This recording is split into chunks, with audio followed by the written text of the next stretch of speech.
found out my best friend of 10 years had been lying to me about everything. Her job, her apartment, even her own name. 3 days before her wedding. And I found out by accident while helping her pack for the honeymoon. My name's Megan. I'm 29, and until last month, Jenna was my best friend. We met in college, freshman year, assigned roommates, and we just clicked instantly. She was funny, sharp, always had my back. When my dad passed away in 2022, she flew across the country just to sit with me for a weekend. I trusted her with everything. So when she asked me to be her maid of honor, I didn't even think twice. I said yes before she finished the sentence. The wedding planning was intense, but fun. Jenna worked in finance, or that's what she always told me. A big firm downtown, corner office, the whole thing. She lived in this gorgeous high-rise apartment that she said she was renting with her fiancé, Marcus.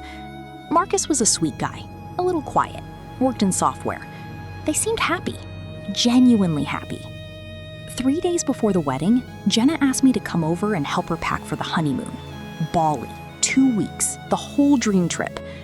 I got there early because I had nothing else to do that morning. She wasn't home yet, but she'd given me the door code months ago for emergencies, so I let myself in to wait. While I was sitting on the couch scrolling my phone, I noticed a stack of mail on the counter. Not addressed to Jenna. Addressed to a name I'd never heard. Jenna Marie Whitfield. Her legal name, apparently, was not Jenna Cole. It was Jenna Whitfield. I thought maybe it was Marcus's mail, mixed up. But then I saw a folder sitting open next to it. Bank statements, pay stubs, and none of them matched the story I knew. She wasn't working at a finance firm. She'd been let go from her last real job almost 4 years ago, around the same time she told me she got promoted.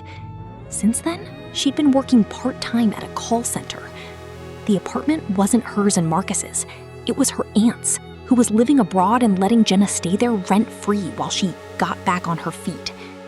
I sat there just staring at this folder, feeling like the floor had opened up. 10 years of friendship, and I didn't actually know this person. When Jenna walked in and saw me holding the folder, her face went white. She didn't even try to deny it at first. She just said, "It's not what it looks like," which is exactly what people say when it's precisely what it looks like. She broke down and told me the whole thing. 4 years ago, after losing her job, she panicked. She didn't want anyone, especially me, to see her as a failure. So she started small. One lie about a promotion, then another about an apartment. Then it snowballed until she was fully living a fake life on paper, texting me fake work stories, showing me a fake title on LinkedIn that she'd edited herself. The worst part? Marcus didn't know either. He thought she made 6 figures. He thought her aunt's apartment was actually theirs, that they were saving for a house. She'd been quietly moving his contributions to rent into a separate account and using it to cover other debts. I asked her the one question I couldn't shake. Was any of it, the friendship, the support when my dad died, was any of that real?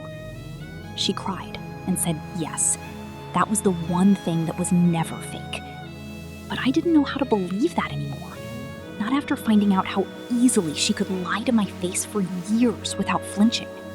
I told her she had to tell Marcus before the wedding. Not after, before. She begged me not to say anything, said she'd handle it after the honeymoon, which honestly made it worse. She was planning to marry him under false pretenses and let the lie ride for another 2 weeks minimum. I gave her an ultimatum. Tell him within 24 hours or I would. She didn't tell him. So at the rehearsal dinner, when Marcus's mother asked me to say a few words as maid of honor, I didn't roast her the way everyone expected. I kept it short. I said I hoped this marriage would be built on total honesty, the kind where nobody has to carry a secret alone anymore. I looked right at Jenna when I said it. She understood. She excused herself 5 minutes later and pulled Marcus outside. I don't know exactly what was said, but the wedding got postponed the next morning.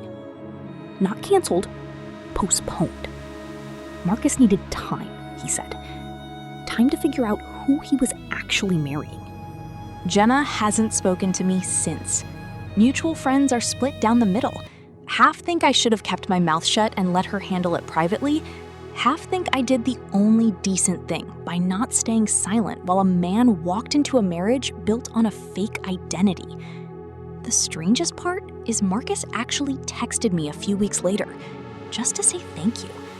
Said he wasn't sure yet if the relationship would survive this, but he was glad he found out before he signed anything, before there were kids involved, before it was too late to walk away clean.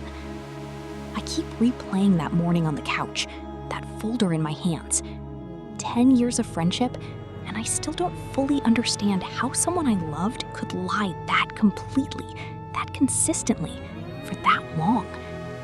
So Reddit, AITA for exposing my best friend's decade of lies 3 days before her wedding?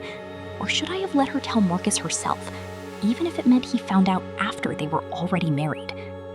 Drop your verdict in the comments below.